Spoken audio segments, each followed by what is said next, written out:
Assalamu alaikum. How are you, students? My dear students, Allah is very happy when we call Him by His beautiful names.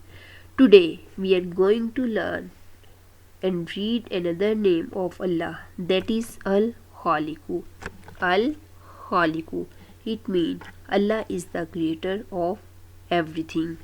Allah is the maker and creator of mankind and all the things. Allah made everything for us. Allah made the sun, the moon, and the stars. Allah made the mountains, rivers, and the seas. He made the trees, the flowers, and the fruits.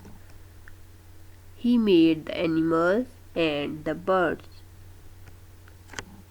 In this lesson, we have learned that Allah is the one and only. He is all powerful and loves His creation. By the end, I have a home assignment.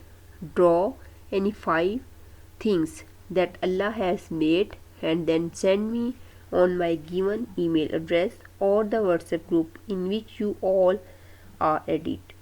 Allah Hafiz, till next time.